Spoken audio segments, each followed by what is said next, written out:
estamos. Bueno, siguiendo con nuestra serie sobre vida después de la muerte. Hoy quisiera compartir el tema, ¿hay una segunda oportunidad luego de la muerte? Este es un tema muy importante. Ustedes saben que hay distintas religiones que hacen promesas. Tienen ciertas doctrinas, eso quiere decir enseñanzas, donde afirman categóricamente que después de la muerte hay una segunda oportunidad. Es entonces que esta noche, con toda la seriedad del caso que requiere, yo quiero llevarlos a pensar en dos doctrinas que han sido promulgadas por la Iglesia Popular en Latinoamérica, que se enseñan, aunque una de ellas hace 10 años la cancelaron dándose cuenta que era un gran error. Y que sin embargo están dando vueltas y han presionado la mente de muchos de nuestros compatriotas, familiares, amigos. Y mi deseo en esta noche es mirar a dos doctrinas que ustedes y yo las hemos escuchado, pero si yo le digo, ¿de dónde viene esto? ¿Le podés mostrar a un católico cómo refutar esto? Who knows, Por eso mi mayor deseo para ustedes no es solamente enseñarles la parte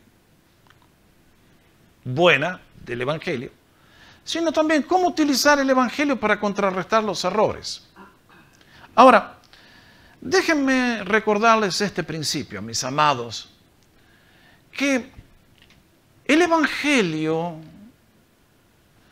desde que comenzó, ha estado en lucha constante contra el error.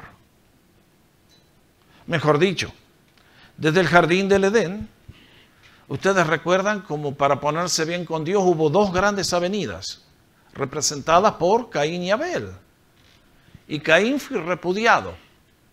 Y pasó lo que pasó después. Abel fue aceptado.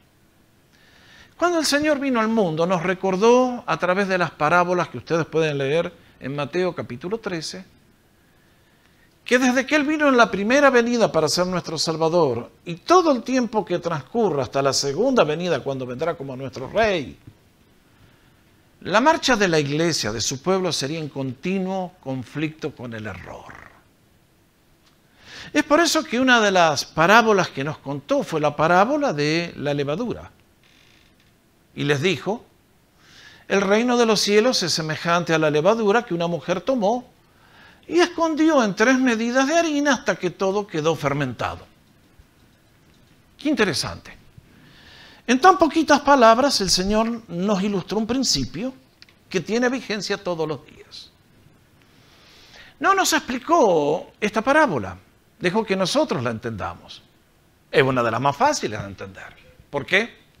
Porque si usted ha leído la Biblia, la levadura, tanto en el Antiguo Testamento como en el Nuevo Testamento, es una figura del... ¿Alguien que lo diga más fuerte? Correctamente, exactamente.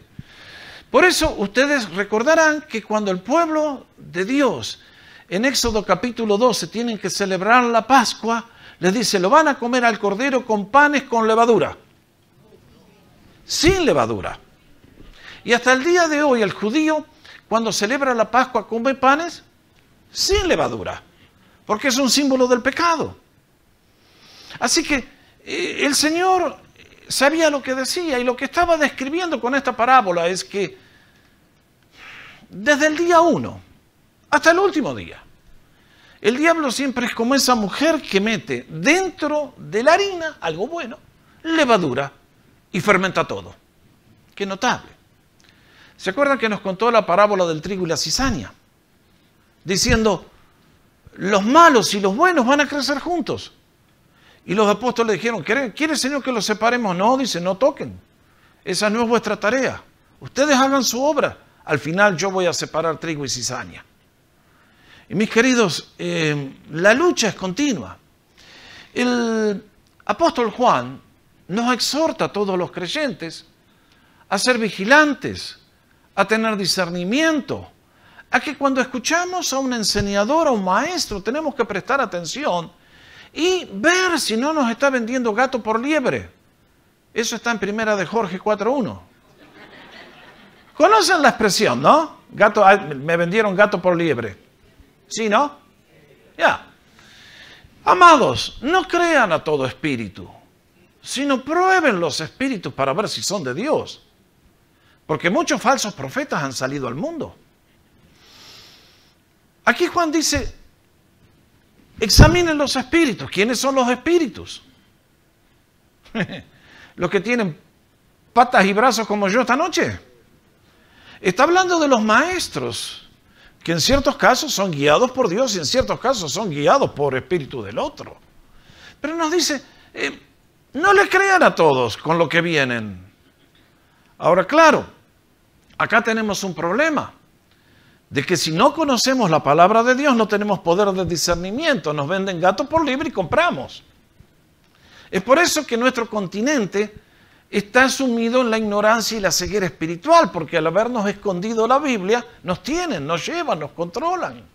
Entonces, este mandamiento, sin embargo, para ustedes y yo, que ahora conocemos al Señor y tenemos la palabra, es algo que tiene mucha importancia. Por eso les digo, escúchenme a mí y luego lean la Biblia y digan, Señor, háblame. El pastor hoy me enseñó, dame luz. Porque, bueno, yo les doy la garantía que a mí no me van a encontrar escorias dentro del oro, pero como en este mundo nadie está exento, Dios nos manda a todos los creyentes a tener una actitud de vigilancia. Yo les he contado, está en mi libro de predicación, esta historia la cuento, que un día allá en Vancouver apareció un seminario a todas las iglesias evangélicas. Y en ese seminario, había que pagar la entrada, por supuesto, se hacía el aviso de un cierto pastor misionero que venía del Amazonas a Vancouver a contar una experiencia que había tenido hace 2 años. Según este misionero nos contaba, había sido arrebatado al tercer cielo. Y ahora venía a contar al pueblo de Dios todo lo que había visto en el cielo. Y 3.500 personas fueron a escuchar al misionero. ¿Cuál no sería la sorpresa?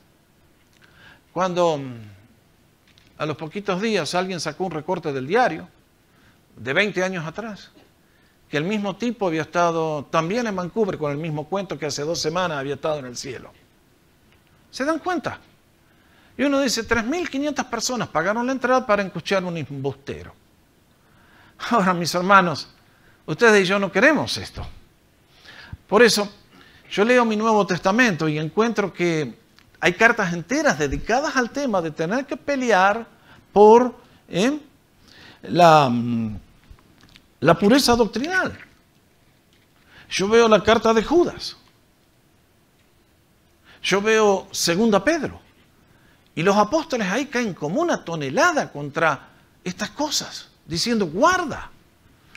Pablo, yo leo 1 Timoteo y le tiene que decir a Timoteo justamente, te dejé en Éfeso porque en esa iglesia tan grande que establecimos, el error ya se metió. Y uno dice, caramba, Señor, qué lucha la nuestra. Es por eso que ante estas cosas, ustedes y yo tenemos que aprender a discernir, a ser vigilantes, a estudiar, a prepararnos. Y hoy quiero traer una de las enseñanzas más populares de Latinoamérica, que la Iglesia Popular ha dado, y es la doctrina del purgatorio. ¿Cuántos la conocen? Purgatorio quiere decir pasar por fuego. Ese es el significado de la palabra. ¿De qué estamos hablando? Bueno, yo encontré este escrito que les voy a leer a continuación. Después no hace falta que lo quieran copiar ahora, es un párrafo largo. Y, en fin, cuando les mando el PowerPoint lo tienen todo. Dice así: el purgatorio es una de las enseñanzas de las iglesias católicas romanas y griegas ortodoxas que han establecido un lugar de castigo temporal en el estado intermedio conocido como purgatorio. O sea, antes del juicio final, hay un purgatorio. En este lugar, aquellos que murieron en paz con la iglesia, pero quienes no son perfectos deben experimentar el sufrimiento penal y purificador. Ahora, si usted muriera esta noche, ¿está en paz con la iglesia? ¿Alguno de ustedes puede levantar su mano y decir, yo fui perfecto como Cristo y por lo tanto? Únicamente aquellos creyentes que han alcanzado un nivel de perfección cristiana van directamente al cielo. Disculpen, hermanos, ustedes no llega a ninguno. Todos aquellos que nunca fueron bautizados o que luego cometieron pecados de muerte, ¿cuál es ese pecado de muerte? Aquí no se nos dice. Van directamente al infierno.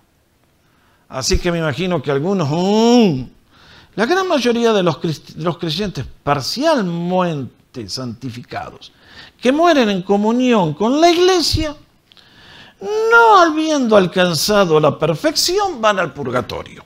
¿Dónde? Por un periodo más largo, más corto, sufren hasta que el último pecado es purgado, luego de lo cual son trasladados al cielo. ¿Quieren que siga leyendo? Yes. Ahí vamos.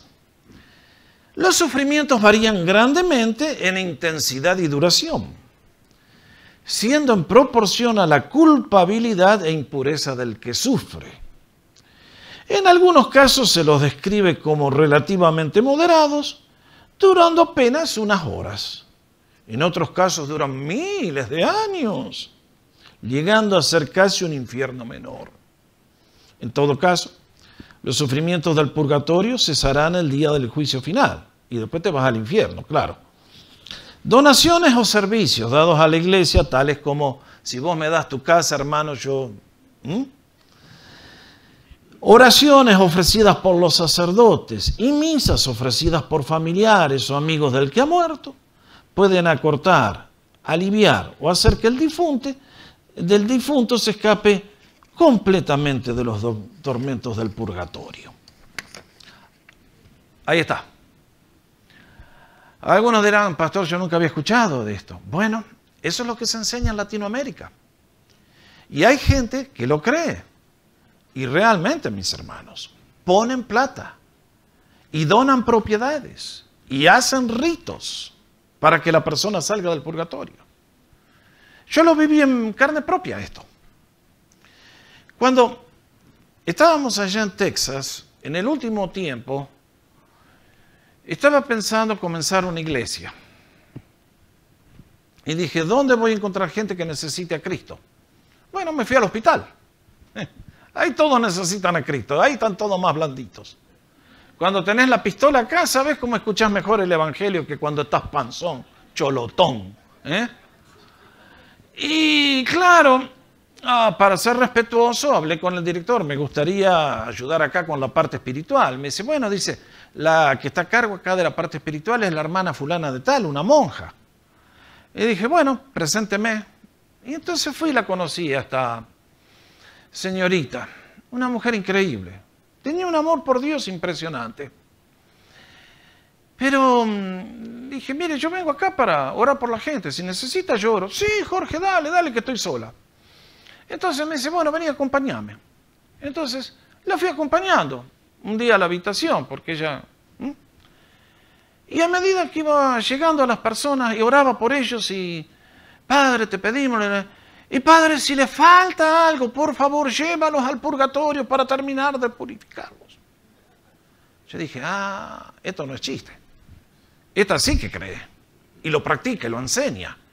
Y la gente que está recibiendo esa doctrina, ¿qué pasa? Están pensando, bueno, está bien. Si salto de este mundo y no estoy listo del otro lado, me agarran así con el roticerí, ¿vieron? Que te queman en el fuego. Y me sacan las impurezas. Interesante. Es real la cosa. Esto no es chiste, muchachos. A sus familiares les están metiendo estas cosas en la cabeza. Y entonces uno tiene que decir, ¿de dónde vino esta doctrina? ¿De dónde salió? Bueno, lo primero que les quiero decir es que esta doctrina no está en la Biblia. Yo los desafío a cualquiera que quiera, ponga la computadora, ponga purgatorio y ponga desde Génesis 1 hasta Apocalipsis 22 y no va a aparecer, no está. ¿De dónde vino? Bueno, es una doctrina tardía, le decimos, porque se originó a partir del año 1200. Más exactamente les doy la fecha, ahí va. Ustedes saben que el catolicismo está lleno de concilios y sínodos, donde se reúnen los cardenales, los obispos, los teólogos. Y allá por el año 1264, en Lyon, Francia, se juntaron y vean el dogma, la enseñanza, la doctrina que sacaron. ¿Cómo dice? Las almas de los que mueran después de recibir la penitencia, esto es un sacramento que ustedes saben, pero sin llevarla a cabal cumplimiento, mueren sin pecado mortal, pero con veniales. La palabra quiere decir, ahí está, que se opone levemente a la ley o precepto y por eso es de fácil remisión. Y diminutos son purificados después de la muerte y pueden ser ayudadas por los sufragios. En este caso, oraciones, penitencias, misas de la iglesia. Ahí está. O sea, no te dice el concilio cuáles son los pecados mortales, no te dice cuáles son los chiquitos. Pero si tenés pecados veniales, chiquititos, que son cambio chico, monedita fácil, entonces sí. Hacemos una misa y... Ahora, ¿cómo hace el cura para mandar la plata desde la iglesia hasta el purgatorio para que el otro salga? No sé. ¿Alguno sabe si FedEx ofrece esos servicios? Yo no sé cómo la hacen. O tal vez by wire, como decimos acá. No sé. Pero lo enseñaron. Y vaya estafa colosal. Cómo la gente en su ceguera satánica han puesto los millones y millones y por eso... ¿Ustedes saben cuál es la empresa más rica de Estados Unidos? ¿Cuál es? La que tiene más propiedades en este país y la que maneja la mayor cantidad de billones. No es Apple, no es Bill Gates, es la Iglesia Católica. ¿Y cómo tienen tanta plata? Con el engaño. Si vos ponés, entonces hablamos para sacar a tu cuñado. Ahora, si vos a mí me pones $100 y le vamos a cortar 10 años de purgatorio. Si me pones $100.000 y lo largamos en 2 días. ¡Qué lindo! ¡Qué bien! Miren ustedes. Ahora, contra todas estas cosas, fue que aquellos hombres a quienes llamamos los reformadores se levantaron y dijeron, esto es una estafa colosal. La iglesia se ha prostituido porque abandonamos la Biblia y hemos llegado a poner la opinión de los concilios y de los papas y de los obispos por arriba de la palabra de Dios. Por eso, Martín Lutero y todos los reformadores dijeron, sola escritura, please, acabemos con esto. Martín Lutero, cuando lo amenazaron de muerte o se retractaba o lo mataban, dijo, los concilios se han equivocado, se siguen equivocando, lo único que necesita el pueblo y el mundo es la Biblia. Y después que Martín Lutero encendió esa llama que se llamó la Reforma Protestante, la iglesia contraatacó de nuevo y se reunieron en Trento en el año 1564, 63. Y sacaron esta resolución que les leo. Puesto que la Iglesia Católica, instruida por el Espíritu Santo, ha enseñado con base en las Sagradas Letras y en la antigua tradición de los padres, ahí está, la Biblia y al mismo nivel las santas tradiciones de los padres. Seres humanos falibles como ustedes y como yo, que se ponen a hablar de la Biblia cuando no saben nada. Y últimamente en este sínodo ecuménico, que existe el purgatorio y que las almas allí detenidas son ayudadas por los sufragios de los fieles y muy especialmente por el aceptable sacrificio del altar. Por lo tanto, manda el Santo Sínodo a los obispos que procuren con toda diligencia que los fieles crean, sostengan, enseñen y prediquen en todas partes la sana doctrina del purgatorio, transmitida por los santos padres y los sagrados concilios. Ahí la tenés. Esta fue la lucha más grande. Como protestante, como evangélico que soy, sagrados concilios, reuniones ecuménicas, basura completa, fuera de la palabra de Dios. Si la palabra de Dios no lo aprueba, es basura. Yo un día tuve un profesor que me dijo, nosotros tenemos que estar en juicio por sobre la Biblia. Yo dije, este tipo es católico romano. Esa era la posición de la iglesia. Nosotros decidimos cómo la Biblia debe entenderse. No, señores, ustedes y yo estamos bajo la autoridad de la Biblia. Nuestros pensamientos tienen que sujetarse a la palabra de Dios. Que hay cosas complicadas, sí, tenemos que aprender a estudiarla, tenemos que aprender a interpretarla. Pero el Espíritu Santo es el que nos da esa luz. Entonces, ¿de dónde salió esta doctrina? Bueno, ellos también recurren a la Biblia. Dicen que la Biblia enseña que hay un purgatorio.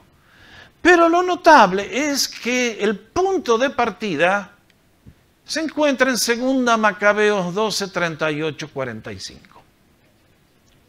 Y ustedes van a decir, a ver, ¿cuántos de ustedes tienen 2 Macabeos en su Biblia? ¿Qué pasó? Cuando yo les enseñé el año pasado cómo nos llegó la Biblia, ¿se acuerdan que di un tema completo sobre por qué rechazamos los libros apócrifos? ¿Por qué?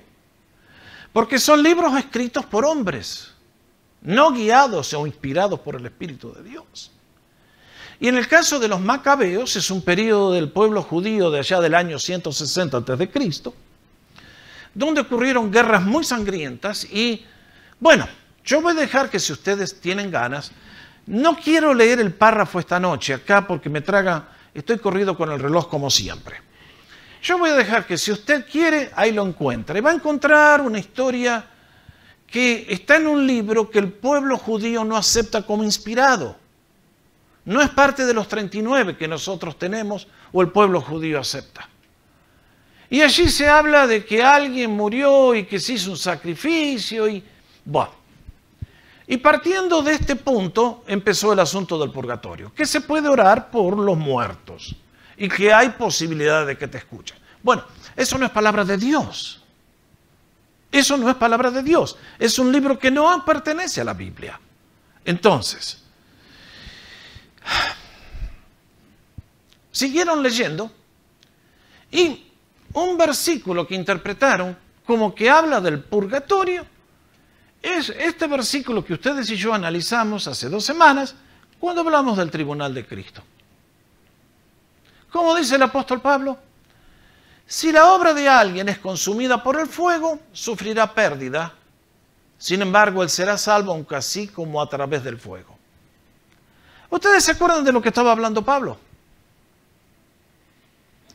Cuando uno lee 1 Corintios 3, les expliqué, y lo pueden leer en la Biblia, que Pablo está atacando la carnalidad de los creyentes de Corinto que decían, yo pertenezco a Pablo, y yo pertenezco a Cefas, y yo soy de Apolos. Y Pablo dice, muchachos, no sean infantiles, please, please. La obra de Dios es un trabajo en equipo. Uno plantó, el otro regó, el crecimiento lo da Dios. Ahora, watch it. Porque hay un solo fundamento que tiene la iglesia, es la persona y la obra de Cristo. Ahora, sobre ese fundamento, vea cómo cada uno de ustedes se edifica. Y Pablo entonces usó una figura de lenguaje, una comparación. ¿Se acuerda qué dijo? Dice, el fuego va a probar la obra de cada uno. Es una figura de lenguaje. Cuando usted sale a visitar, ¿lo puede quemar el fuego eso? No. Cuando yo predico, ¿me pueden quemar mis palabras con el fuego? No. Pablo está usando una figura de lenguaje. Está diciendo, mira, con nuestro servicio para Dios, dependiendo del espíritu en el cual lo hacemos, ustedes y yo podemos hacer para el tribunal de Cristo cosas que son tan valiosas como el oro, la plata o las piedras preciosas, que si las echas al fuego, no son destruidas. Pero si sos un creyente, un baby, que anda diciendo, yo soy de Apolo, yo soy de Cefas, entonces eso es como construir con madera, heno, paja, hojarascas, que le metes un fósforo y no queda nada. Ahora Pablo, como predicaba la salvación por gracia a través de la fe, nos dice que va a haber creyentes que a pesar de que en esta vida no han hecho nada por el Señor, van a ser salvos, porque la salvación es por gracia, no es por obras. Y entonces nos dice, lo que construyeron delante del Señor no va a valer nada, porque era todo para agradarse a ellos mismos, era en ignorancia, estaba mal hecho, el Señor no los puede premiar. Por eso dice, sin embargo, Él será salvo, aunque así como a través del fuego. ¿Qué está diciendo? Yo se los expliqué. Es como un hombre que está dormido y de repente se despierta, la casa está en llamas, y sale huyendo para salvar su vida. Y sale a la calle, y lo único que tiene puesto es el pijama. Pero todo lo que él hizo, todo lo que él levantó, sus computadoras, sus cuadros, sus fotos, sus recuerdos, perece todo en el fuego. Y ese hombre salió con lo justo, apenas lo justo, pero está vivo. Y Pablo dice, miren, cuando lleguemos a la presencia de Dios y el Señor nos recompense, va a haber creyentes que van a llegar con lo justo, pero llegaron porque fueron salvos por Cristo. Esa es la buena noticia.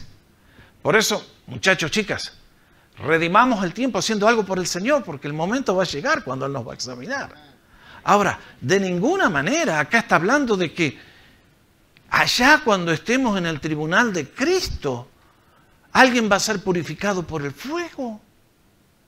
No, muchachos, nadie va a llegar al tribunal de Cristo si no pertenece a Cristo. Los pecadores no van a estar en el tribunal de Cristo. Por lo tanto, ¿qué encontramos acá? A alguien que no supo leer la Biblia y enseñó cosas que están fuera de lugar. ¿Cuál es nuestra respuesta a esta doctrina? Bueno, el sermón de hace 2 domingos, creo que dimos la respuesta completa, no hace falta que lo repase, ¿no es cierto? Pero mis amados, ¿cómo contestamos a la gente que nos dice, hay una segunda oportunidad después de la muerte? Si alguien saltó imperfecto, entonces desde acá, por control remoto, mediante ritos religiosos, lo aceleramos, lo retardamos, le cambiamos de destino. Bueno, en primer lugar, quiero recordarles, antes de citar varios versículos, ¿qué nos enseñó el Señor en la historia del rico y Lázaro? ¿Qué nos enseñó? En nuestro segundo estudio lo vimos, cuando hablé del estado intermedio. ¿Qué pasa cuando una persona muere? ¿A dónde va? El Señor nos enseñó de manera gráfica y elocuente en esa historia. ¿Qué nos enseñó? Que el rico abrió sus ojos estando ¿en dónde? Y era un lugar de tormentos. Por eso encontramos que pidió, manda a Lázaro, Señor, que me muera. No, ya no hay chance. Tú tuviste tus bienes y los desperdiciaste, los usaste para lo equivocado. Ahora eres atormentado y no hay más salida. Pero, entonces, ¿qué manda? No, sorry. Yo no voy a mandar a nadie que haga un milagro si no creen en la Biblia que ya les mandé. Absolutamente tiene razón el Señor. Y mis amados, esa fue la enseñanza clara y evidente. Y yo no sé cómo alguien puede leer esa parábola, que no es una parábola, es una historia verídica, y decir, hay una segunda oportunidad después de la muerte. Solamente espíritus diabólicos pueden torcerle la mente a un individuo para, después de la enseñanza del Señor, salir a decir semejante cosa. Ahora, primero, la deuda a Dios fue completamente pagada por Cristo en su muerte. Eso lo vimos muy claramente. El domingo anterior cuando les dije, estos son los 4 ladrillos que nos separan de Dios y estas son las 4 acciones que Cristo hizo para tirar abajo esa barrera infernal. Si no vieron ese mensaje, les recomiendo que lo vean, lo escuchen, lo enudien, lo anoten, porque con un solo sacrificio, Cristo cumplió con todas las demandas de Dios. ¿Dónde lo basamos? Hebreos capítulo 10. Como dice la Biblia. Pero Cristo, habiendo ofrecido un solo sacrificio, por los pecados y para siempre, se sentó a la diestra de Dios. Marque bien. La muerte de Cristo, siendo Dios, tiene un valor infinito y no puede ser repetida. Cuando Él con su muerte hizo propiciación, fue todo pagado, todo cancelado. Debemos marcar eso. Dice, ¿qué nos ofrece la religión popular? Que ustedes y yo, para poder ser salvos, tenemos que participar del rito de la misa, porque es una recreación ¿de qué? Del sacrificio de Cristo. Ah, qué interesante. Por eso, en esas doctrinas nunca hay esperanza y nunca hay salvación. Imagínense ustedes que yo estoy predicando acá y juega el Real Madrid y se van a quedar a ver el Real Madrid. ¿Se van al infierno todos?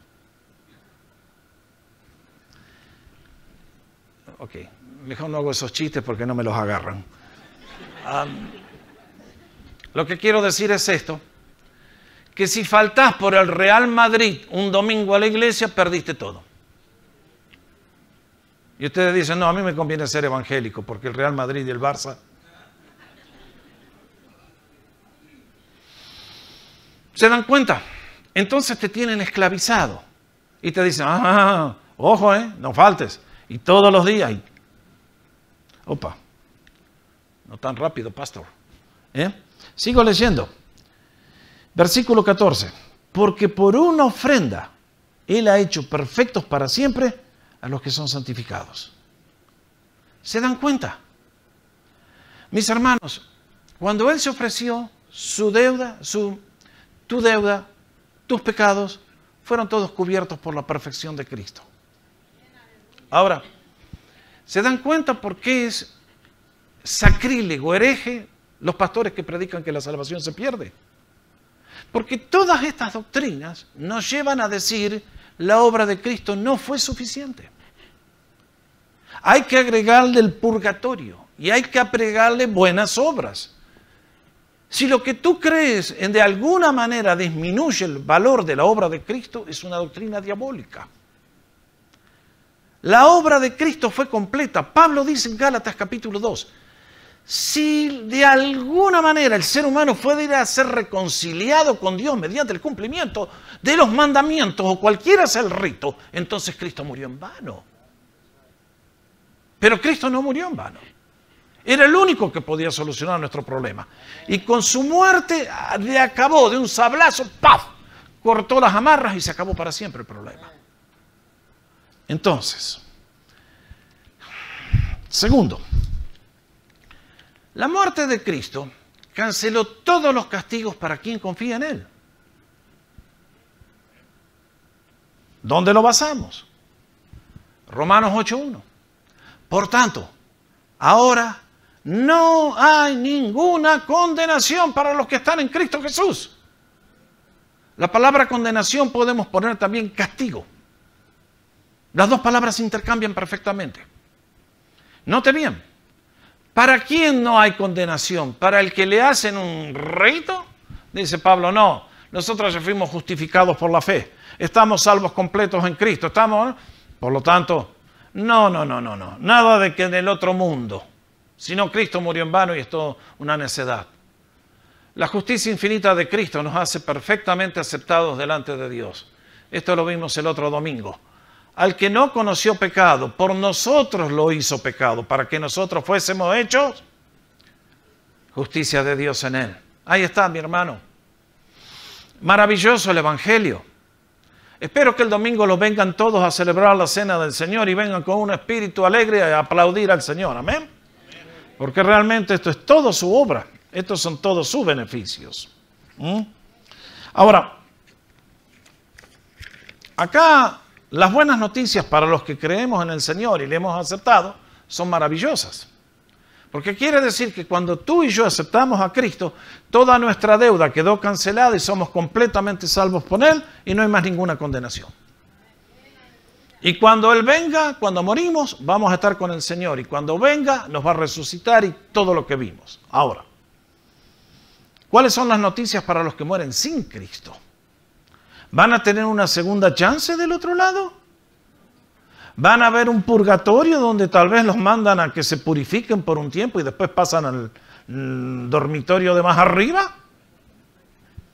¿Qué dice la Biblia? Bueno, primero las enseñanzas del Señor. Cuando ustedes y yo leemos el juicio a las naciones, el Señor usa un lenguaje que realmente, yo no sé cómo alguien puede salir a decir, hay una segunda oportunidad. El Señor a todos un día le va a decir, ¿viste? Yo te amaba y vos no te diste cuenta, tonto. Y entonces Hitler va a decir, ay, Señor, yo era tonto y ahora te acepto porque no quiero ir al infierno. Pajarón. Entonces dirá también a los de su izquierda, apártense de mí, vean qué término tan políticamente incorrecto, malditos, al fuego eterno que ha sido preparado para el diablo y sus ángeles. ¡Opa! ¡Opa!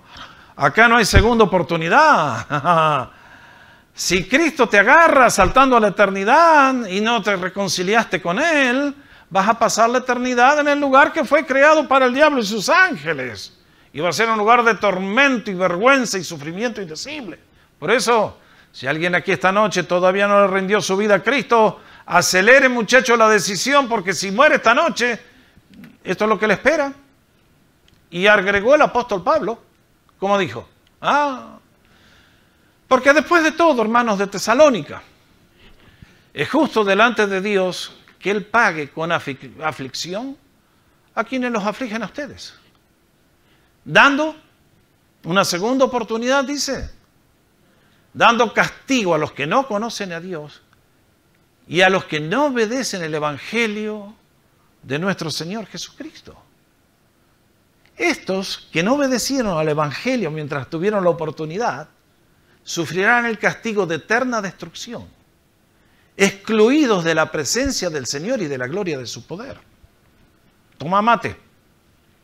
Vaya sentencia. Mis hermanos, es por eso que ustedes y yo tenemos una tarea desesperante y urgente que hacer. Porque esas personas que son los seres que amamos, ellos en su ceguera nos atacan, se burlan, nos obstaculizan, nos dicen de todo. Están caminos a una eternidad de espanto. Y es por eso que luchamos por salvarles. Ahora, les voy a contar otra doctrina y se las voy a contar en 2 minutos, ¿ok? Y esta es una doctrina que posiblemente a ustedes no les tocó de cerca. La doctrina del limbo de los niños. Esta se la cuento en 2 minutos porque el tiempo ya voló. Pero otra de las doctrinas que sacó el catolicismo romano fue el limbo de los niños. ¿Qué es eso? ¿Qué pasa cuando un bebé nace muerto? ¿A dónde va? ¿Qué pasa cuando un bebé muere en la cuna? ¿Qué pasa cuando un bebé es abortado? ¿Dónde va esa gente? Bueno, los teólogos de los primeros siglos dijeron, bueno, si un niño nace muerto es porque nació pecador y entonces murió. Se va de cabeza al infierno. Entonces vinieron con algunas teorías. Para que no se vayan al infierno hay que bautizar a los niños.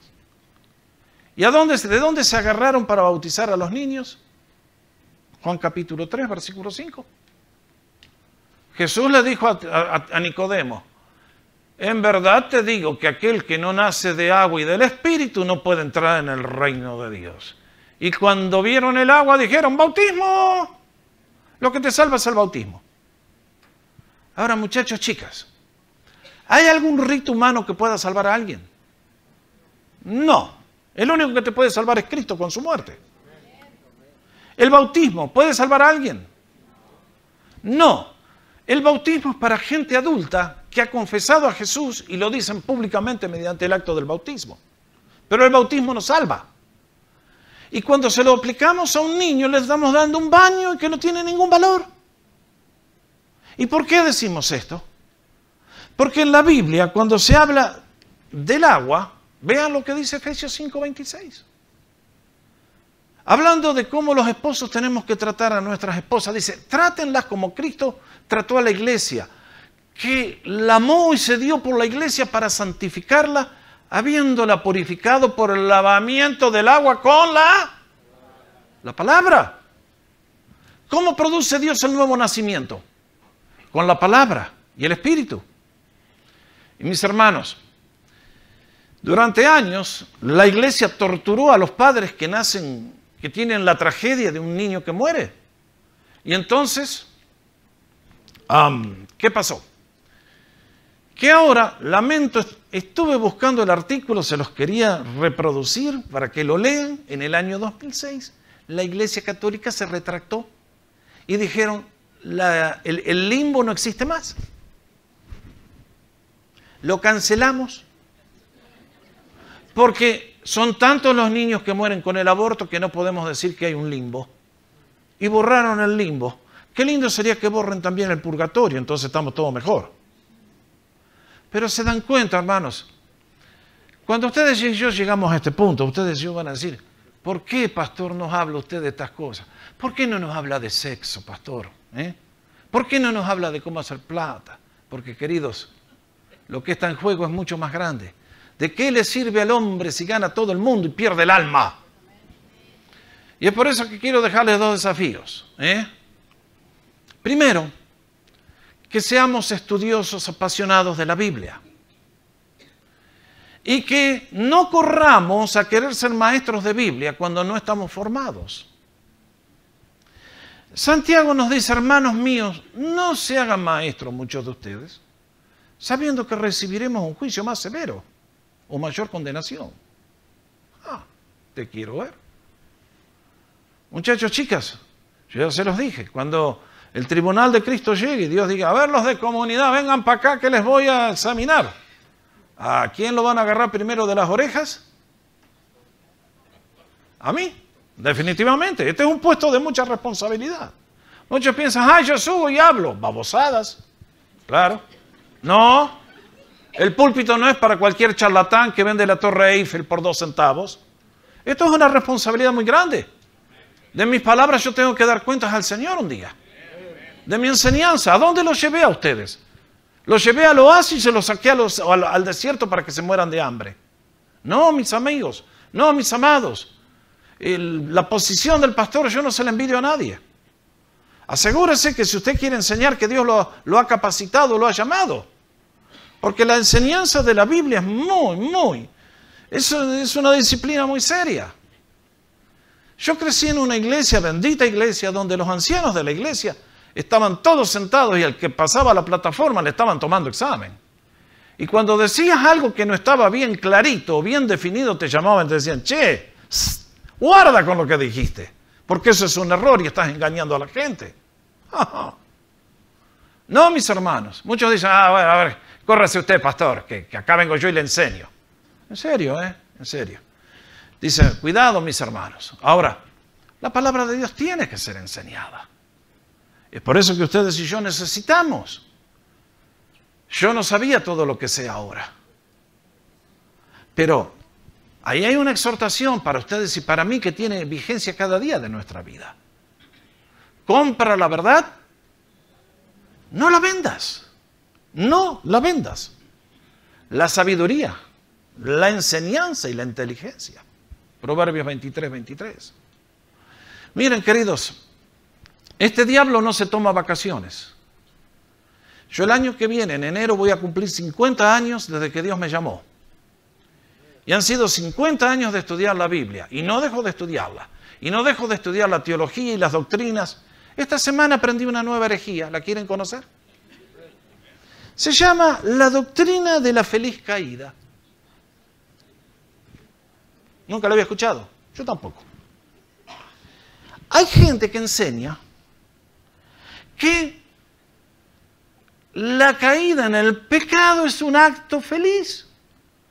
Porque gracias a nuestro pecado el Señor tuvo que venir y al morir en la cruz nos mostró toda la grandeza de su amor. Si Él no moría, nos quedábamos con un amor incompleto. ¿Qué tal? Eso es más o menos como que yo le diga, a ver, Usted tiene un bebé, un chiquito de 2 años, y un día se larga a cruzar la calle en su inocencia. Yo vengo alegre que me estuve tomando unas copas, divirtiéndome con las chavas, y veo el bebé que va a cruzar y en lugar de frenar acelero y lo mato. ¡Paf! Me llevan a la prisión y allí en la prisión alguien viene y me habla de Cristo y yo lo acepto. Después yo voy, salgo de la prisión, cumplo mi sentencia y lo encuentro a usted y le digo, hola, hola, qué gozo de verle, vio, la muerte de su hijo fue para que yo me salve. Usted me mira y ¿qué me dice? Perverso, me dice. La muerte de un bebé no es una ocasión feliz. Haber crucificado al Señor no es un acto. Y sin embargo, el domingo seguro que vamos a cantar, digno eres, Señor, en tu, gracias por las manos que herí. ¿Usted se puso a pensar alguna vez la barbaridad que es esa frase? Eso es un insulto a Dios. Ahora, yo perdono porque, claro, los chicos jóvenes escriben estas canciones, no saben nada de nada. Nunca han leído la Biblia y se pone, y bueno, entonces, es medio burro el hermanito y aguantémoslo. Pero yo soy un poco pesado, acá los muchachos me conocen. Los persigo y les corrijo todas las canciones. Esta todavía se me escapó, pero no le queda mucha más vida. Mis queridos, el diablo en el último siglo ha aprovechado la alabanza para meter un montón de herejías en la vida de la iglesia. Watch it. Yo he visto muchos fantasmas, he visto muchos demonios, he visto mucho de todo, y es por eso que, mis amados, tenemos una lucha constante. Por eso les digo, Judas en el versículo 3 les dice a la iglesia de aquellos días, les escribí por la gran solicitud que les tengo para que peleen con vehemencia por la fe que una vez ha sido entregada a los santos. Cuando dice la fe, quiere decir el contenido doctrinal de lo que nosotros predicamos, que estaba siendo amenazado por herejías. Mis amados, ¿hay vida después de la muerte? Absolutamente. ¿Qué nos espera? A los que amamos a Jesús, un futuro indecible. De gozo, de alegría, de bendición. Al que muere sin Cristo, le espera, mejor ni hablemos. Por eso les digo a todos en esta noche, una vez más, si no te has reconciliado con Dios, este es tu momento, acéptalo hoy. Entrégale tu vida al Señor y pídele que te salve y te perdone.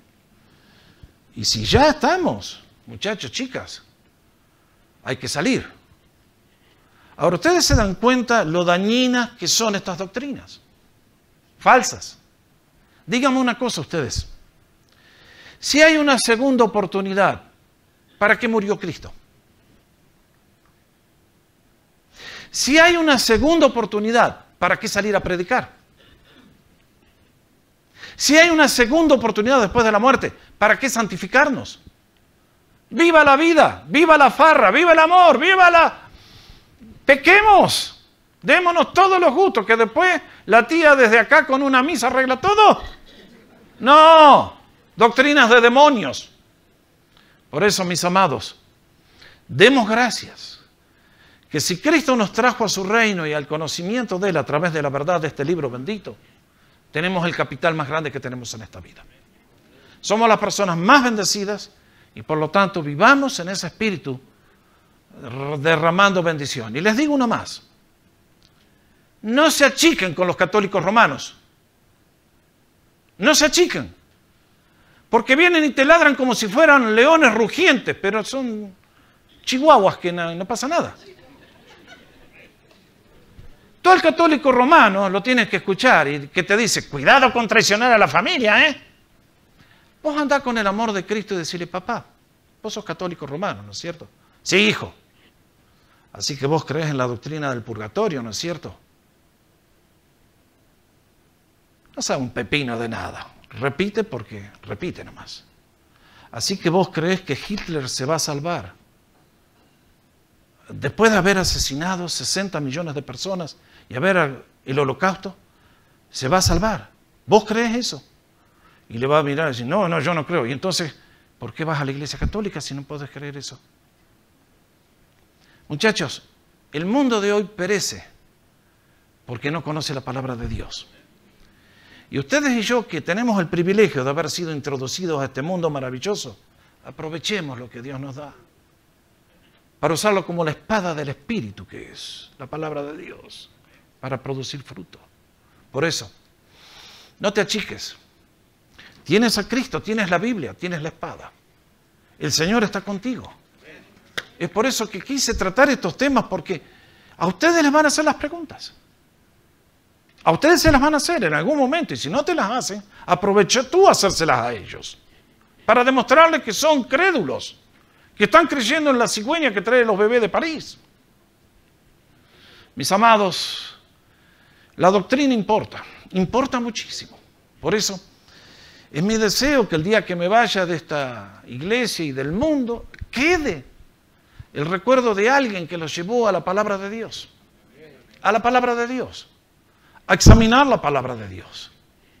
Y confío que en esta noche todos podamos decir de corazón sincero, la Biblia es el fundamento de mi fe. Jesucristo es el único camino al cielo y Él es mi única esperanza. Yo creo en su muerte en la cruz, que canceló todo mi pecado y todas mis deudas. Él es mi Salvador completo y no tengo que depender de ninguna esperanza, ni de ningún rito, ni de ninguna iglesia, ni de ningún pastor o sacerdote. Cristo es todo en todo. Y uno dice, bendito sea el nombre del Señor. Amén. Nos ponemos de pie para orar.